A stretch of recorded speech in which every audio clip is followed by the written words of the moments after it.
buenas noches, estamos en New Nights. Esta noche trataremos temas bastante interesantes. Como lo es de esperar, en la sección de debates tendremos un gran tema. Analizaremos la observación de los obstáculos que se han interpuesto en las negociaciones del conflicto armado en Colombia durante estos últimos 20 años. También haremos observación de otros procesos de paz desarrollados en otros países que han fallado. Analizaremos cada uno de los polos enfrentados. Para comenzar, vamos a dar un contexto donde registramos la trama de los círculos viciosos, discursos y propuestas en los que los procesos han quedado atrapados. Para ello, tenemos varios invitados.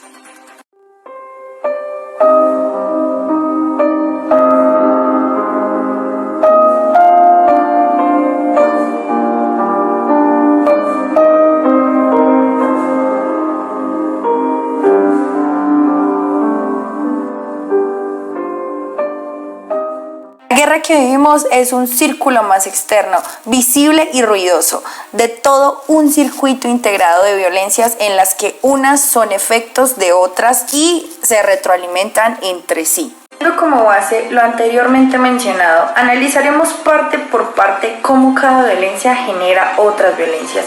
Primero que todo vamos a mencionar que hay una violencia estructural, la cual se encuentra en los más diversos y opuestos sectores sociales. Y ustedes se preguntarán qué sucede con esta violencia, pues daña profundamente la vida de la base social al impedir satisfacer las necesidades. Como consecuencia se manifiesta un altísimo nivel de desempleo y subempleo. Insatisfacción de la mayor parte de la población en sus necesidades. Se evidencia que el Estado no busca solución a estas problemáticas, ya sea por temas de corrupción o diferentes concepciones en el ejercicio de la política. ¿Saben qué sucede con esta violencia estructural? Pues básicamente desencadena otras violencias estructurales, como la delincuencia, la cual se utiliza como una manera de supervivencia, los cultivos ilícitos, los cuales desencadenan más violencias. Consigo a esto se da el levantamiento de armas de quienes quieren desmontar el modelo del Estado. Básicamente están inconformes y quieren construir o impulsar a uno nuevo.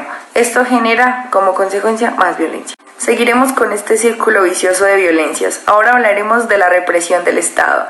Vemos cómo hay corrupción en la justicia, cómo se violan los derechos, cómo hay guerra contra insurgentes y paramilitarismos. Para concluir con la sección vamos a dejar la siguiente conclusión. La confrontación armada destruye bienes y personas, hace crear más odios, crea desempleo, miseria, fuga de capitales, despoblamiento, entre otros. Ahora responda usted, ¿cómo rompería con este círculo vicioso? Los leemos en los comentarios.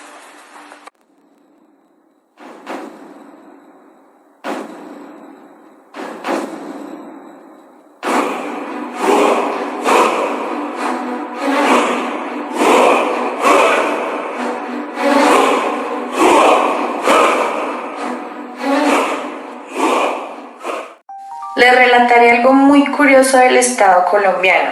Ustedes sabían que en Colombia hubo violencias a los años 40 y 50 y que en los años 60 Colombia salió reconstruido, entre comillas, porque básicamente nuevamente siguió siendo el mismo Estado excluyente, discriminatorio, inequitativo y como si fuese poco violento.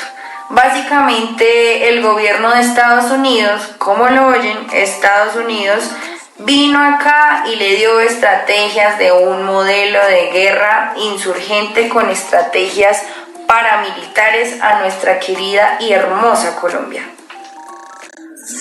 En efecto, documentos secretos y que ahora son desclasificados del Pentágono revelan que en el año 62 el gobierno colombiano fue obligado por Estados Unidos para entrenar grupos militares de civiles mixtos y para combatir ideologías comunistas recurriendo a acciones terroristas paramilitares.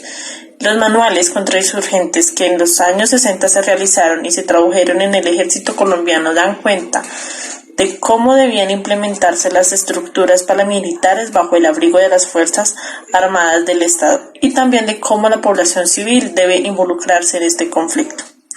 Y a la vez blanco de lucha contra insurgente, este modelo estaba creado para mantener simpatías en las masas marginadas y oprimidas.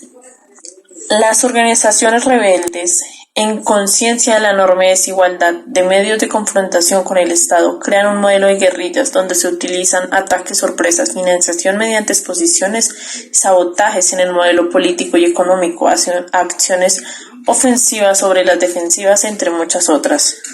Si analizamos una guerra regular con una guerra de guerrillas, es evidente la desigualdad en los medios frente al Estado. En Estados Unidos crean la Escuela Especial Fort Bragg de Carolina del Norte. Esta responde a las guerras de Vietnam, Cuba y Argelia. Esta misma escuela redactó las directrices para Colombia en 1962, como la Escuela de las Américas la nombran, donde se forman más de 10.000 militares colombianos hasta 1997. Ellos tienen muy claro la estrategia contrainsurgente del Estado, la cual es una guerra irregular para responder a otra guerra irregular, la cual es la insurgencia. Se descubrieron 7 de estos manuales, por cierto, muy controvertidos. La guerra irregular es considerada como la guerra de los pobres, es identificada como el terrorismo. Hay un manual dedicado completamente al terrorismo. En ello se hace un recorrido histórico por todos los movimientos de liberación nacional y las estrategias que se utilizan en los manuales se trazan para enfrentar la guerra irregular terrorista dentro de todos los métodos de guerra irregular. El terrorismo y otro informe y el suplemento secreto dice que se recomienda recurrir a sabotajes y actividades terroristas paramilitares. Escuchen muy bien lo que viene. La doctrina norteamericana, con nombre de seguridad nacional, apunta a librar una guerra. ¿Y ustedes saben cuál es el campo de batalla? Pues básicamente el campo de batalla es el cerebro de las personas, donde el enemigo que hay que destruir es la sociedad ajena al capitalismo y los seres que están contaminados por este hermoso y bello virus. Se llegó a una situación donde surgieron 2 modelos de guerra irregular: Estado de insurgentes e insurgentes Estado. Romper este círculo vicioso es difícil. En cuanto a involucramiento y manejo de Estado en el choque de guerras irregulares, se han adaptado todas las instituciones administrativas, jurídicas, legislativas y disciplinarias. Como conclusión, en el Estado de Derecho no se puede romper este círculo vicioso.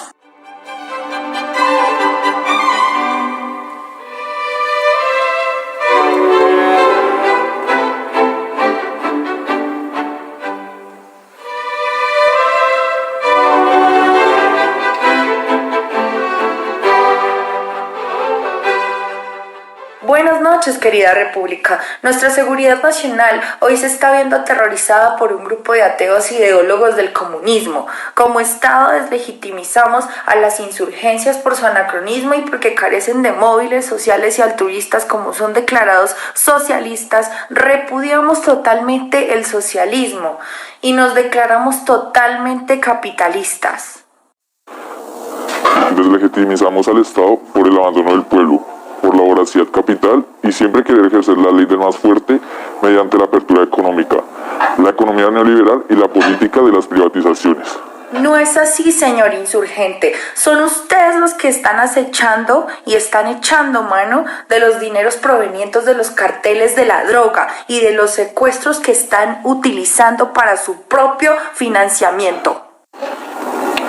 De hecho, son ustedes los que hipócritamente se aprovechan de las ganancias de la droga para corromper los estamentos y comprar los puestos del Estado, incluyendo en este la propia presidencia, sometiéndose a políticas antidrogas impuestas desde afuera, por ejemplo Estados Unidos, y no son para disminuir el consumo como ustedes afirman, sino por el contrario, para mantener la exorbitante rentabilidad de un 96% que obviamente eso les favorece.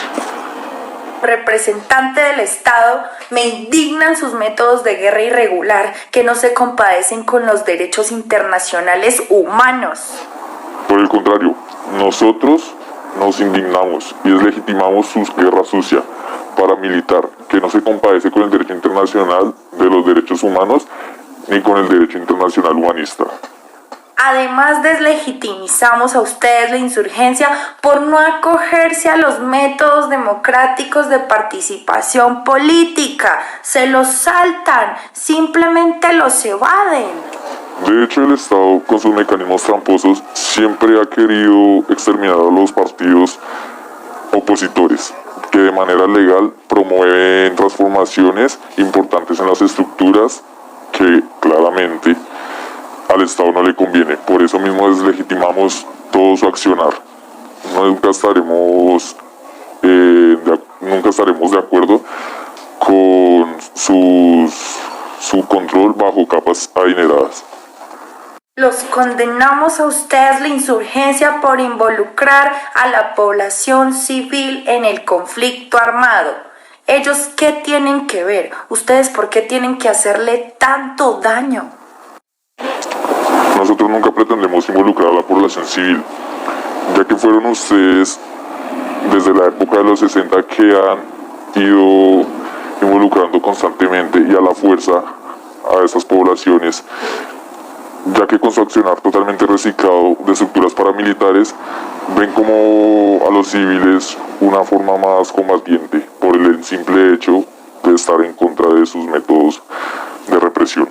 Como Estado deslegitimizamos a la insurgencia por no sancionar ni entregar a la justicia a los hombres que cometen excesos o crímenes de guerra. Eso sí no lo cuentan, ¿cierto? Eso sí no lo hablan.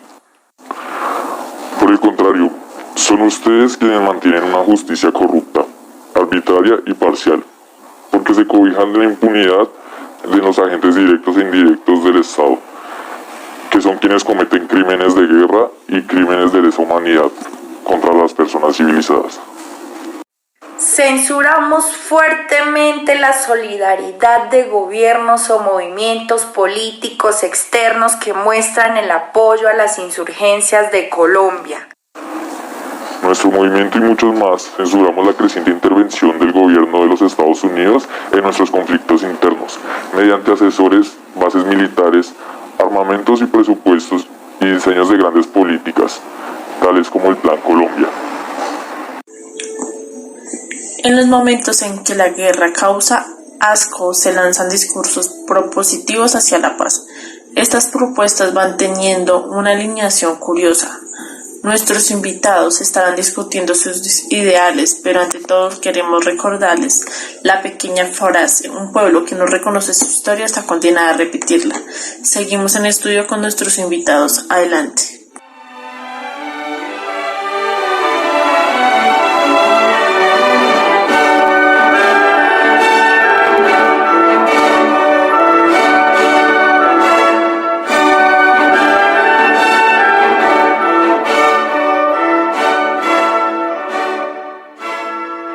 Como propuesta para estos acuerdos de paz, proponemos un cese unilateral de armas y de guerra. Esto con el fin de estar en un país tranquilo, donde se logre reactivar la economía, realizar más inversión social y poder discutir propuestas de reformas sociales de manera pacífica. Ninguna de estas actividades mencionadas por el representante del Estado van a favorecer la inversión en favor de las masas excluidas. Además, pensamos que la economía reactivada seguirá funcionando de acuerdo con sus mecanismos consolidados de explotación, discriminación y exclusión, y seguirá fortaleciendo las concentraciones de riqueza y la corrupción, dilapidando los recursos naturales, alimentando la rentabilidad de las multinacionales. Continuará el abismo entre pobres y ricos, y el poder político seguirá con sus inversiones sociales ficticias, de maquillaje y destinadas exclusivamente a la publicidad y a la propaganda. A continuación escucharemos diferentes puntos de vista de la población. Pues yo como residente común de un barrio popular, pues propondría que la insurgencia generara su propio partido político, pues obviamente de manera legal, para que se le puedan brindar las garantías necesarias a la comunidad que se siente representados e identificados por este tipo de personajes, ¿sí? Es obviamente complicado que los movimientos políticos brinden esas condiciones, ya que se debe contar con un método constituyente o pues un proceso electoral, sea como básicamente pues el hecho de recoger firmas, y habrá gente que está o no está de acuerdo. En los procesos anteriores de paz pues claramente han habido genocidios contra los desmovilizados, y además para poder sostener una campaña electoral se tiene que contar el apoyo de los grandes conglomerantes económicos del país. Claramente para llevar a cabo este proceso se debe contar con un capital que obviamente a las personas más poderosas del país no les va a interesar patrocinar, por decirlo así.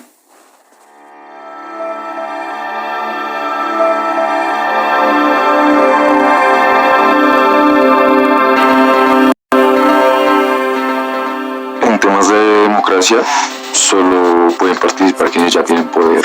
Prácticamente el resto, pues, no tendría relevancia o pasaría a sobrar. Entonces, digamos que si la insurgencia quiere poder, pues tendría que ganárselo en las contiendas electorales. Básicamente los que no se encuentran como dentro de ese círculo son a quienes pues sacan, ya sea por el dinero o pues en otras ocasiones puede ser por la persecución violenta o por el exterminio pues, de los mismos integrantes opositores o insurgentes.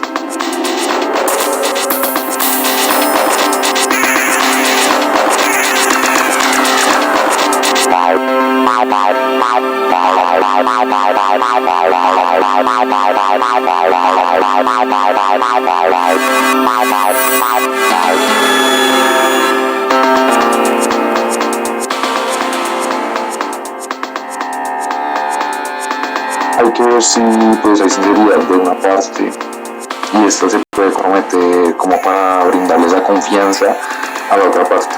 Realmente los políticos con los insurgentes, la oposición contra los que siempre han estado, y buscar maneras para llegar a un consenso, esto con el fin de disminuir obviamente el conflicto que puede surgir entre estas dos partes.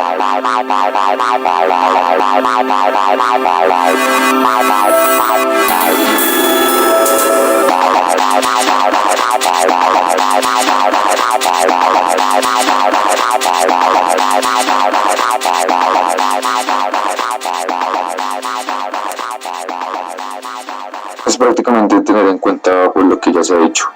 Si una parte disminuye el conflicto, le da esa seguridad a la otra parte para tener el valor de comprometerse a una negociación mucho más seria. Claro está que si dejan de dar plomo, pues se puede llegar a esa primera etapa de las negociaciones.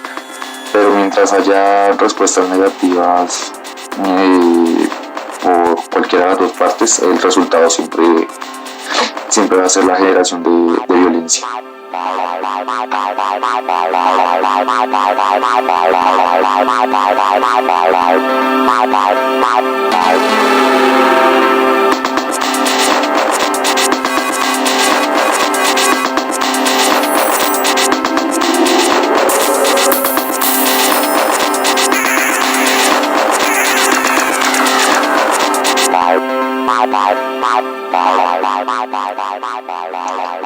El gobierno no se presta para eso, no acuerda si no hay guerra.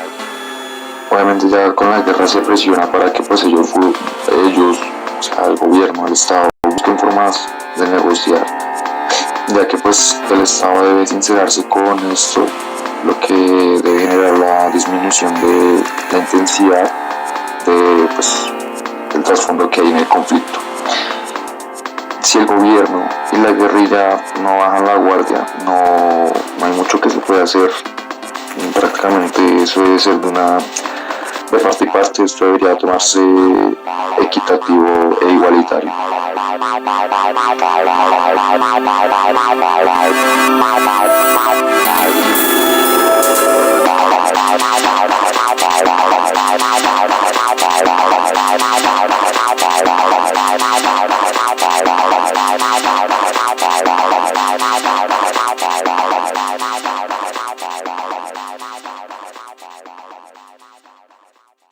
Como Estado sostenemos que hemos venido intensificando la presión militar contra las insurgencias, esto con el fin de obligarlas a negociar en situaciones de mayor debilidad. Al ser nombrado líder de un grupo insurgente, considero yo que tenemos que intensificar la acción militar de esta manera para poder mantener o aumentar el poder de negociación con ustedes. De lo anterior podemos concluir que cada vez que se multipliquen los destrozos humanos, no habrá confianza entre las partes, tampoco se podrá llegar a ningún consenso. ¿Por qué? Porque todo está lleno de odios y simplemente rivalidad. Yo propongo que las negociaciones comiencen por largos periodos donde no se avancen, sino se trate de construir una confianza donde obviamente no la hay. Necesitamos avanzar en el proceso de paz, ya que como población nos estamos comenzando a sentir frustrados ante este tema y va a llegar un momento en que no vamos a creer en ninguna paz ni que 8 cuartos. Una paz que al parecer nunca va a llegar y nadie va a apoyar. La negociación debemos hacerla en un proceso ético y en un entorno con una justicia social. Esa gente que opina que todo debe de hacerse desde el entorno ético y este campo, no piensa que desde allí no podemos buscar ninguna solución, puesto que la insurgencia está en búsqueda únicamente del poder. En el año 89 y 91 se desmovilizaron varios grupos de insurgentes y como consecuencia de esto se les dio poder político. Las reformas sociales solo se pueden dar si la insurgencia toma la decisión de entregar las armas y desmovilizarse. Lo contrario, no se puede dar ninguna reforma social por el momento. ¿Acaso no vieron lo que pasó en Salvador y Guatemala? Se pactó una reforma y se terminó incumpliendo y terminó siendo peor la paz que la guerra.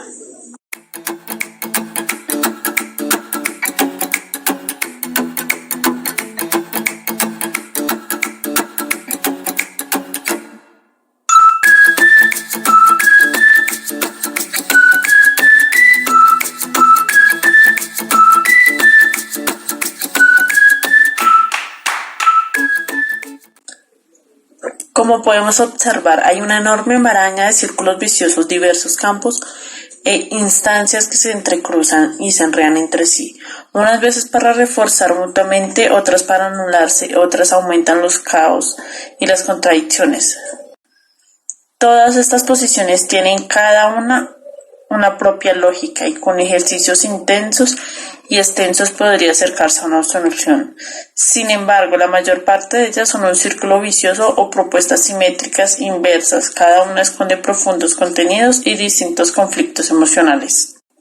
Bajo esto sería un error buscar únicamente una solución teniendo en cuenta una problemática emocional, la cual se estaría dejando de lado sin importar.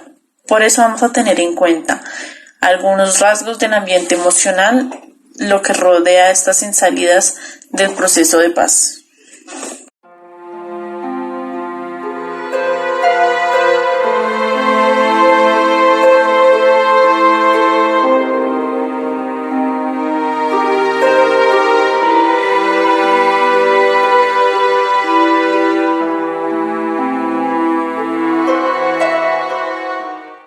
Existe un ambiente de oscuridad poblado de fantasmas.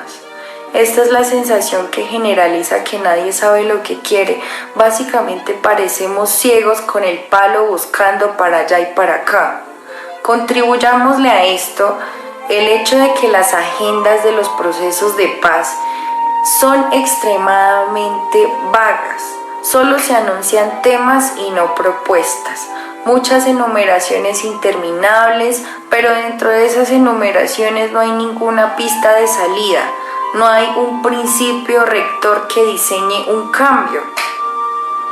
Las políticas oficiales no invitan ni siquiera de lejos a identificar la sensibilidad detrás de la tragedia, ¿sí? Dentro de las negociaciones que se hicieron en el Caguán, los prediálogos que se hicieron con el ELN fuera del país, hay muy poca información y mucho silencio de estos procesos, ¿sí? Básicamente no se sabe mucho. Los seres humanos sin duda siempre caemos en la tentación de poblar con fantasmas de todo signo, ¿sí? Hay quien jura que escucha motores de inminente guerra donde hay campos, ¿sí?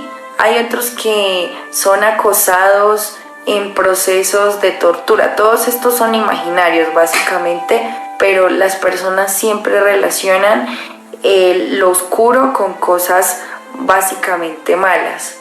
No voy a negar que todos los seres humanos sentimos miedo e incluso terror por lo desconocido, y sobre todo cuando a nuestra vida se le anuncian cambios de cualquier género, nos aferramos a la frase es mejor malo conocido que bueno por conocer.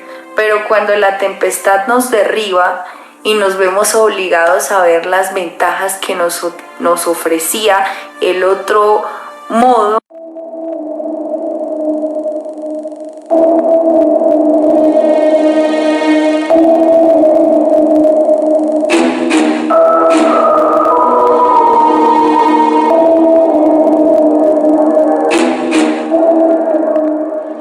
hay una opinión pública envenenada.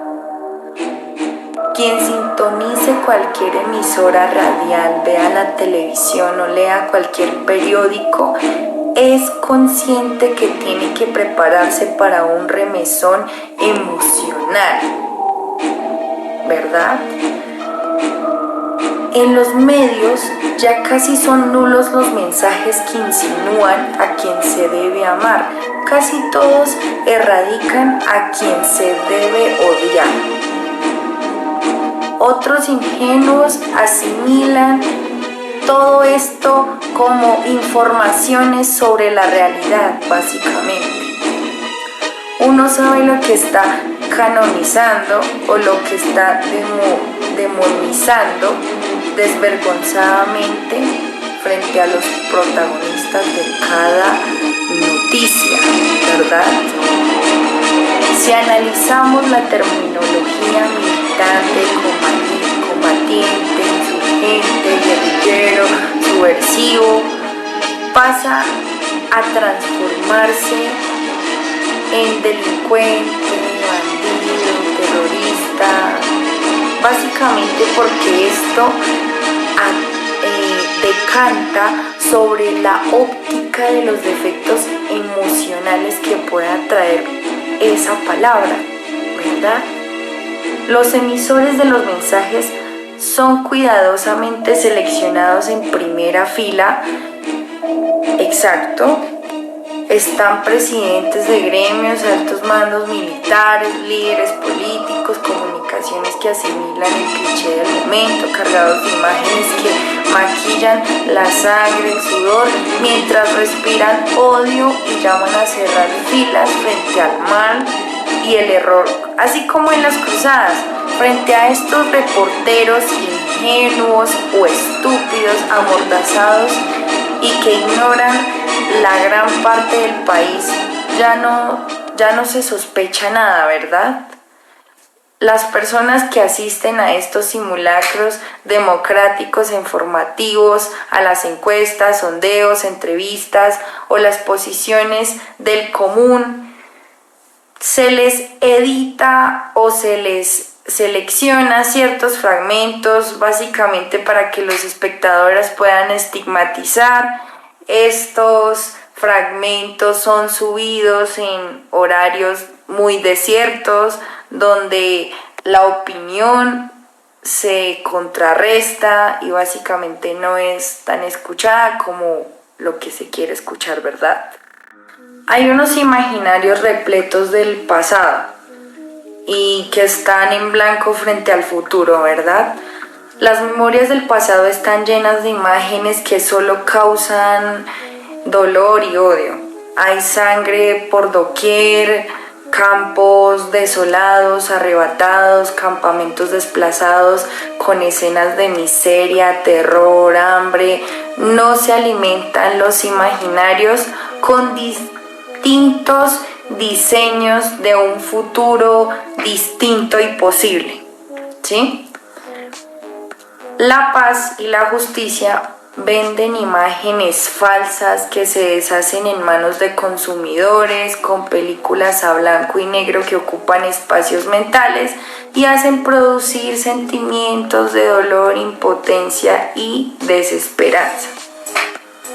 Básicamente hay personas que han estudiado el misterio de las oposiciones y los compromisos humanos de la fe humana y saben muy bien que esta no se construye con informaciones, ni con teorías, ni con ideas, ni mucho menos con valores que se llegan a la fuerza, ¿sí? La fe humana es rebelde a todo esto, ¿sí? Las imágenes anticipadas de un futuro alcanzable hacen que haya alivio, ¿sí? Solo esas son capaces de alimentar la fe humana, hacen comprometer a las personas a la construcción de un futuro bueno. Por esto es tan importante avanzar en el diseño de un país que podría superar el conflicto, pero tenemos que estar comprometidos con la participación entusiasta y no queriendo corromper todo esto con politiquería o con otros métodos que no nos ayuden a llegar al principal objetivo, el cual es tener un futuro con un proceso de paz donde ya no hayan más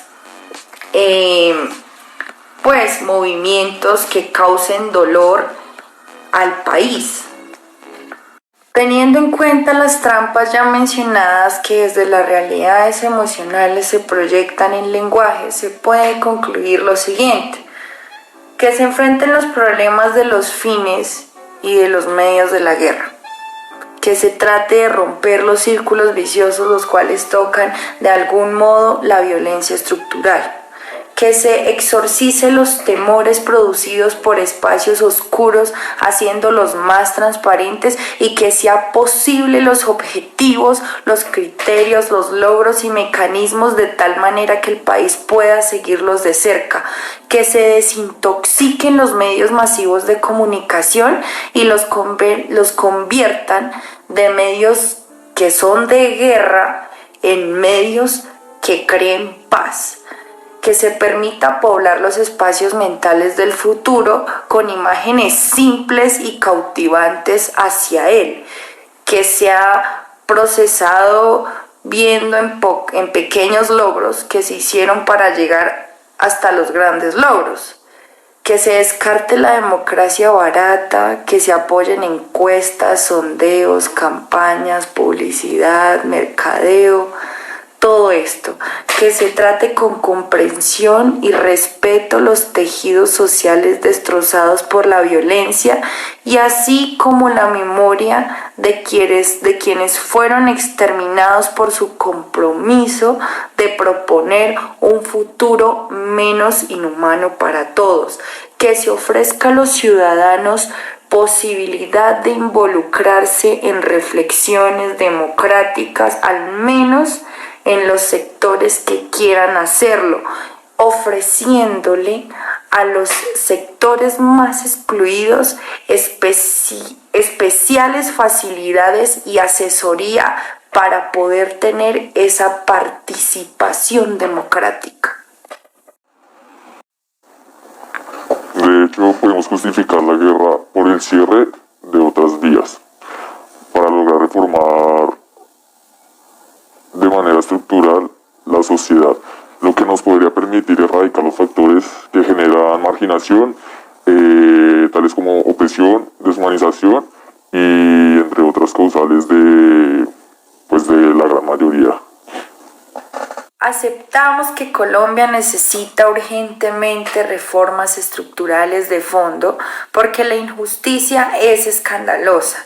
Lo hemos analizado con varios sectores y han concluido que sí. En el año 1999, las agendas de negociación entre el Estado y los insurgentes proponían temas que comprendían problemáticas económicas y políticas del país, lo cual daba luz verde a debatir lo que actualmente el orden económico y político, tanto social, pues de la nación, ¿no? Por ello, la propuesta que se quería tomar era entrar en un periodo preconstituyente que dure al menos un año, si se puede mucho más, y el cual se logre una máxima participación de todos los sectores sociales del país. Esto podría llevar a envolver la propuesta de una convención nacional que ha formulado el ELN y las propuestas de las audiencias públicas de las FARC, los cuales la intentaron llevar a cabo en el Caguán, pero con una proyección como mucho más amplia.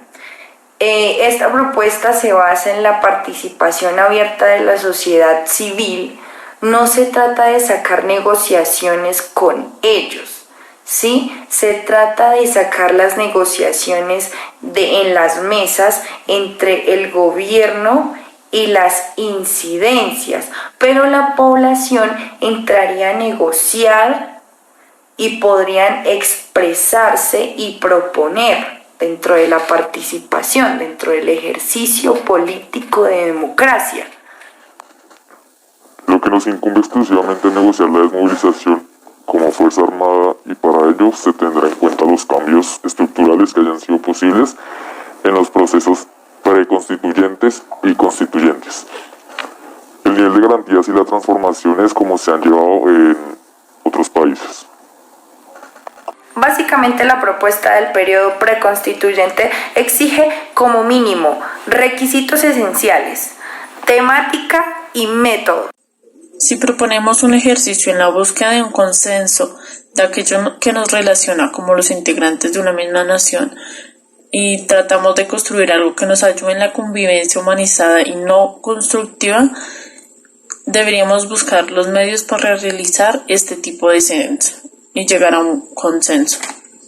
Es necesario que se apruebe una legislación donde se intervengan los medios masivos que superen determinado rating. Estos medios tendrán que dedicar un horario X donde haya alta audiencia, y se debe garantizar que haya una difusión democrática en estos periodos, ¿sí? Básicamente esto es inspirado en un modelo que se tomó en 1995 en el diario de Medellín. Un país que no haga este tipo de esfuerzos dentro de los conflictos se puede decir que es un país que no merece la paz.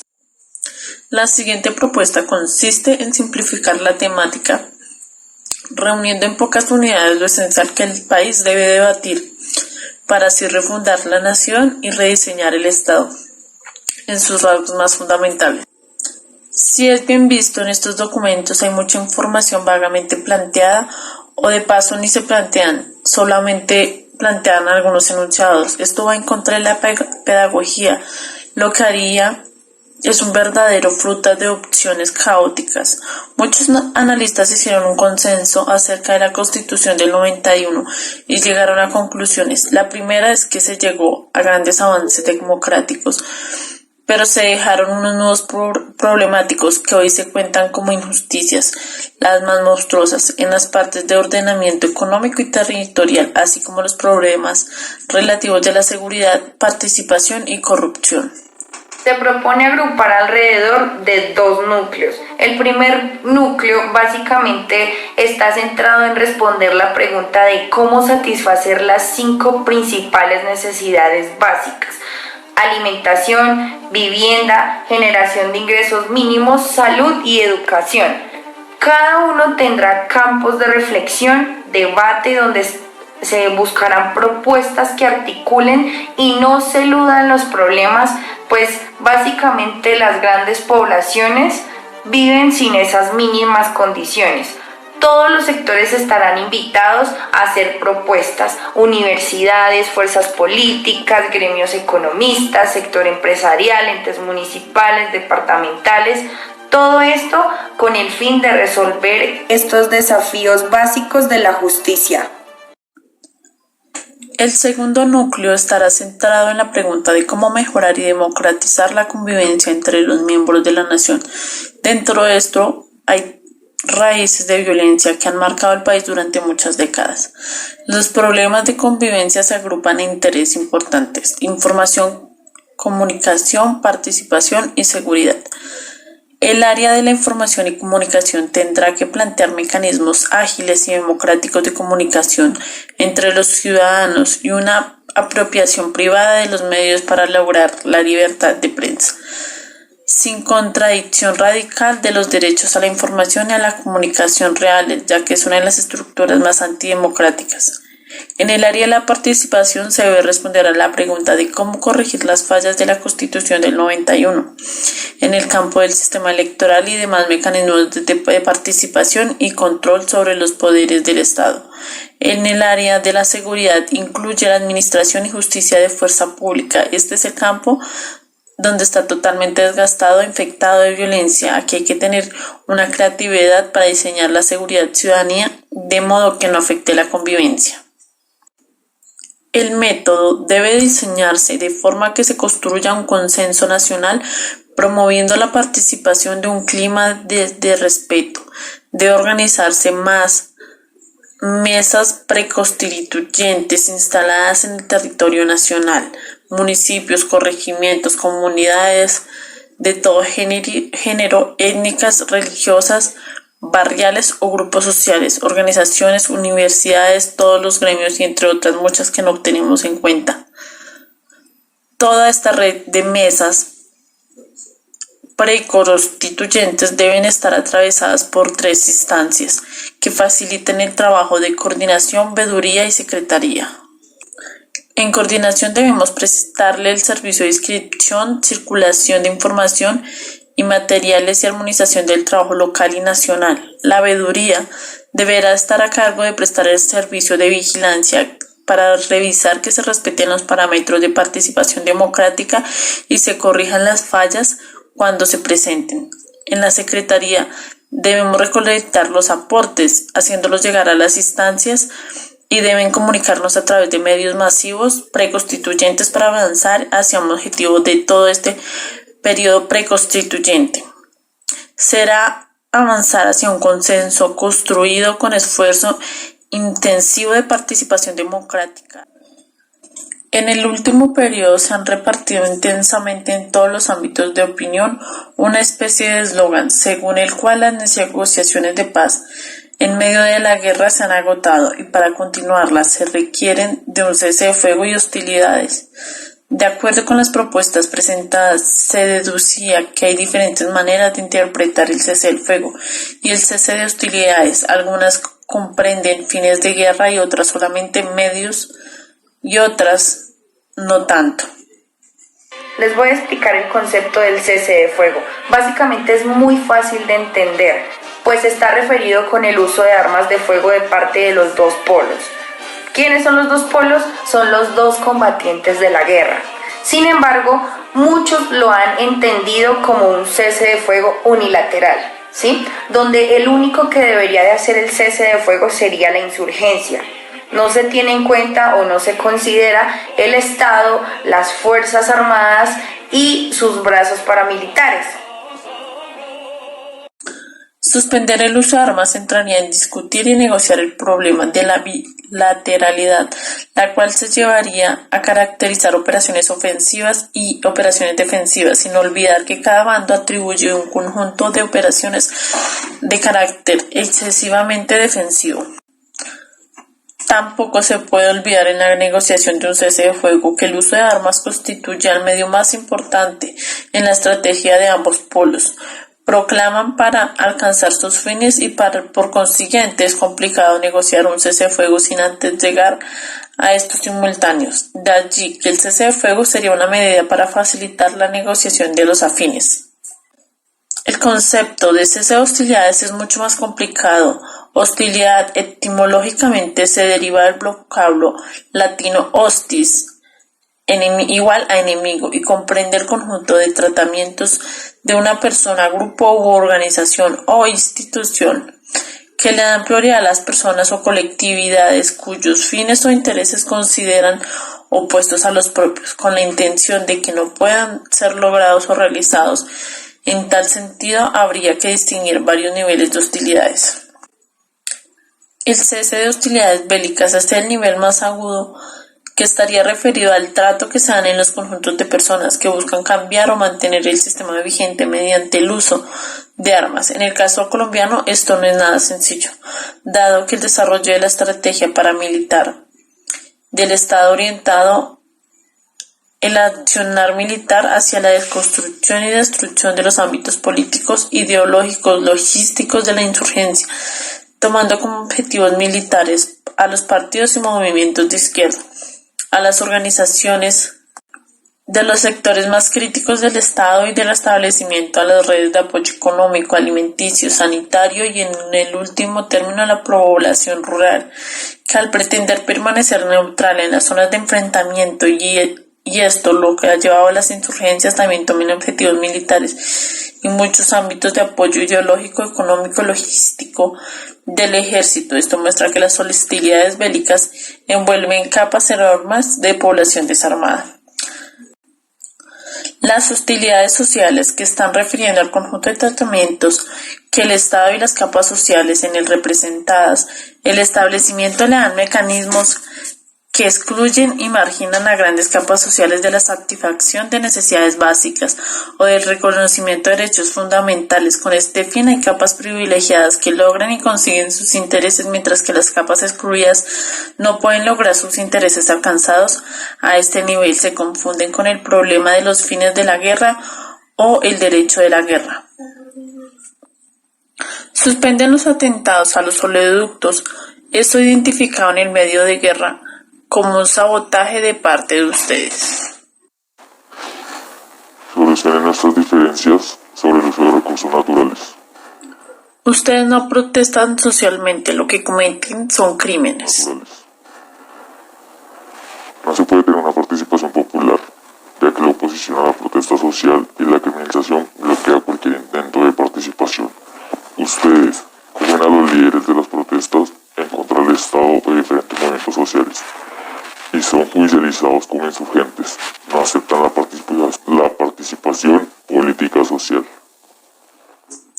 Como hemos visto durante el análisis del paramilitarismo, ha sido un eje estratégico que en el Estado colombiano, presionado por directrices de los Estados Unidos, encontró desde los años 60 para enfrentar la guerra irregular o de guerrillas. Con esto permitía burlar el Estado de Derecho, considerándolos como civiles fuera de control del Estado. La primera dificultad: el Estado solo negocia dentro de los marcos legales, mientras que la esencia del paramilitarismo es actuar fuera de los marcos legales. Además de eso, el Estado solo puede negociar dentro del marco de su discurso. Su discurso está estructurado con 3 mentiras. El paramilitarismo se originó en sectores civiles como reacción a las presiones de la insurgencia. El paramilitarismo no tiene vínculo con el Estado o con la fuerza pública. El paramilitarismo es condenado y perseguido por el Estado al margen de la ley. Pero se han demostrado lo contrario. El paramilitarismo se originó en esencias y exigencias del gobierno estadounidense en 1962, antes de nacer los grupos de las incidencias. El paramilitarismo constituye una estrategia del Estado. Los manuales, las confesiones militares y paramilitares, las piezas procesales lo comprueban en reiteradas ocasiones. Los grandes comités de alto nivel, creados estratégicamente para perseguir el paramilitarismo, conformados por diversos cuerpos armados y organizaciones del Estado, no han podido ni podrán lograr resultados si se tiene en cuenta la solidaridad entre militares y paramilitares, que se define como asignarle a la madre la persecución de un hijo. Básicamente, colocar a los paramilitares en una mesa de negociaciones es como negociar en un mundo ficticio. En primer lugar, el paramilitarismo no se puede luchar desde el eterno judicial. Allí no dará fruto en décadas, no solo por lo corrupto que está el sistema judicial y lo domesticado que están los mecanismos. Como segundo, hay que sacar la represión contra el paramilitarismo de la responsabilidad de las Fuerzas Armadas y los organismos de la seguridad del Estado. No se muestran como la madre persiguiendo al hijo, se continuará dentro del mundo ficticio. Es fácil llegar a conclusiones, ¿verdad? Pero vaya y diseñe estrategias eficaces que solucionen lo que usted está planteando. Hay que ser realistas. Si algo que ha sobrevivido 40 años gracias a haber encontrado un ámbito fuera de la ley protegido por un tejido de ficciones, no puede ser erradicado con herramientas legales si no hay reconocimiento de ficciones y una decisión firme de derrumbar las ficciones. Supongamos que un presidente llega con un grupo antiparamilitar. Este grupo está totalmente descontaminado, o sea, no tiene ningún contacto con los paramilitares, solamente viene a exterminarlos totalmente. Pero este grupo coge en flagrancia a los paramilitares. Adivinen, pues ellos los capturan básicamente, pero allí quedó su papel como grupo antiparamilitar, ¿verdad? Luego, quien define es el aparato administrativo de justicia, ¿verdad? Pensemos en lo siguiente y cuestionémonos. ¿Se puede confiar en el aparato de justicia? Pues lo digo porque siempre son los mismos mecanismos de complicidad y ficción. Otro interrogante. ¿Será necesario recurrir a la ONU para que se nombre un cuerpo judicial que no esté contaminado? Bueno, la anterior hipótesis solo revela lo difícil que es actuar contra este tejido de ficciones, el cual está arraigado por una estrategia criminal que lleva varias épocas, varias décadas. Este tejido ahora se confunde como el Estado de Derecho, y esto solamente muestra la urgente necesidad de rediseñar el Estado, y todo este rediseño básicamente no es nada sencillo. Es reformar totalmente el modelo de Estado. Nada sencillo. Otro punto de negociación de cese de hostilidades lo compone el secuestro, pero el gobierno, como otros organismos internacionales y sectores de la sociedad, toman esto como la toma de rehenes, la cual está proscrita en el derecho internacional humanitario, en casos de conflicto no internacional. Artículo 3 común de los convenios de Ginebra. Además, los convenios internacionales sobre la toma de rehenes del 18 de noviembre de 1979 dice: toda persona que se apodere de otra, que en adelante se denominará rehén, o lo detenga y amenace con matarla, herirla o mantenerla detenida, a fin de obligar a un tercero, a saber, un Estado, una organización, organización internacional intergubernamental, o una persona natural o jurídica, o un grupo de personas, o una acción u comisión, como condición explícita o implícita para la liberación del rehén, comete el delito de toma de rehenes en el sentido de la presente convicción. Artículo 1. Explicar lo de los rehenes en Alemania. Como puede verse, el concepto de rehén, que se manejó en el derecho de la guerra hasta su proposición en las convenciones de Ginebra, tiene una relación mucho más estrecha con las estrategias bélicas y más concretamente con la seguridad de las tropas frente al enemigo, correspondiendo más de la figura del escudo protector. Si la Convención de 1979 elabora un concepto mucho más amplio, no lo hace, sin embargo, dentro del ámbito del DIH. El secuestro tiene más un objetivo de financiación de la insurgencia. Se diferencia con la toma de rehenes, ya que directamente no es poner la vida del secuestrado como un escudo frente a las acciones que haga el enemigo, sino básicamente es obligarlo a aportar dinero para la financiación de la guerra. Sí, porque básicamente sabemos la desigualdad de recursos que hay entre la insurgencia y quienes la combaten. Entonces, básicamente, con esta base y con la acumulación de dinero por parte de las empresas, familias o personas, se puede lograr que las estructuras sean más fáciles de montar. Es evidente que el Estado nunca podrá negociar algún grado de tolerancia con el secuestro. Para ello deben comprender el sufrimiento que esta práctica le causa a las familias de los afectados. La famosa ley de las FARC 002, que ha tenido tanta polémica en el proceso anterior de paz, parecía restringir el tipo de personas que podían llegar a ser blanco de esta práctica, a las más adineradas, las cuales contaban con más de $1 millón en sus cuentas. Ofrecían la posibilidad de una negociación sin retención, entre otros documentos del ELN. Proponen una negociación voluntaria de aportes que evite la retención de la persona afectada.